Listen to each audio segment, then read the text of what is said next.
নমস্কার। আজ আমি নিয়ে চলে এসেছি বাচ্চাদের মন পছন্দ প্যানকেক, যেটা বাচ্চারা খেতে কিন্তু ভীষণ পছন্দ করে এবং এটা সকালের টিফিন বা সন্ধ্যের টিফিন বা বাচ্চাদের স্কুলে যাওয়ার জন্য টিফিনেও ভরে দেওয়া যায়। আর কতটা নরম হয়েছে দেখে বোঝাই যাচ্ছে। আমি হাত দিয়ে এটাকে চাপ দিলেও এটা কিন্তু উঠে যাচ্ছে। আর আমি একটু ছিঁড়ে দেখাচ্ছি, বোঝা যাচ্ছে কতটা ভালো পরিমাণে হয়েছে। আর আমি ছোট সাইজের প্যানকেক বানাচ্ছি অল্প পরিমাণে। এর জন্য আমি নিয়ে নিয়েছি একটা ডিম, 1 কাপ মতন দুধ। দুধটা ভালো করে মিশিয়ে নিয়ে এতে আমি দিয়ে দিচ্ছি একটু বেকিং পাউডার, ছোট চামচের 1 চামচ মতন, 2 চামচ মতন চিনি, একটু লবণ, হাফ চামচ মতন ছোট চামচের 1 চামচ মতন তেল। এই সমস্ত কিছুকে ভালো করে মিশিয়ে নিয়ে আমি একটু ময়দা দিয়ে দেবো।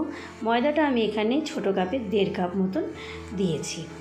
ময়দার পরিমাণটা নির্ভর করে যেহেতু দুধ আর ডিমের ওপরে, কখনো বেশি কখনো কম। যেহেতু আমি অল্প করে করছি এর জন্য আমি অল্প দিয়েছি। সব কিছু মিশিয়ে নিয়ে আমি একটা ভালো ব্যাটার তৈরি করে নিয়েছি।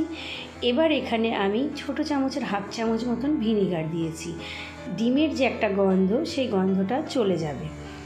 এখানে আমার লাইটের একটু প্রবলেম হয়েছে, তা যাই হোক আমি এটাকে 10 মিনিট মতন ঢেকে রেখে দিয়েছিলাম। 10 মিনিট পরে বোঝা যাচ্ছে কতটা স্মুথলি ব্যাটারটা তৈরি হয়ে গেছে।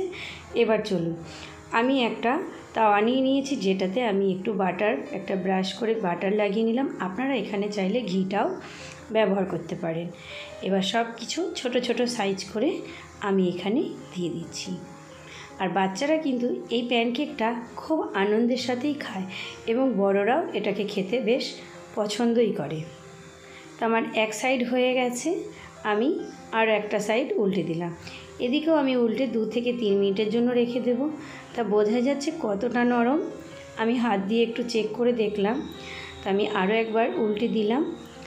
যেহেতু আমি ছোট ছোট করছি এর জন্য আমি 3টে করে দিয়েছি। আপনারা এটা নিজেদের মাপ অনুযায়ী করতে পারেন, ছোট বড়। তা বাস আমি আরও একবার দিয়ে দিচ্ছি। এটা বাচ্চারা জ্যাম বা মধু এই সব কিছুর সঙ্গে কিন্তু ওরা খেতে পারে। তা বাস এদিকেও আমি মিনিমাম 3 থেকে 4 মিনিট রেখে দেওয়ার পরে 3 থেকে 4 মিনিট পর উল্টে আরও 2 থেকে 3 মিনিট রেখে দিয়ে নামিয়ে নিলাম। তা হয়ে গেল আমার খুব অল্প উপকরণে প্যানকেক, বাচ্চাদের মন পছন্দ অনুযায়ী। তো আপনাদের এই ভিডিওটা কেমন লাগলো অবশ্যই জানাবেন। ভালো লাগলে চ্যানেলটাকে সাবস্ক্রাইব করে দেবেন, শেয়ার করবেন আর কমেন্ট করে জানাবেন। টাটা।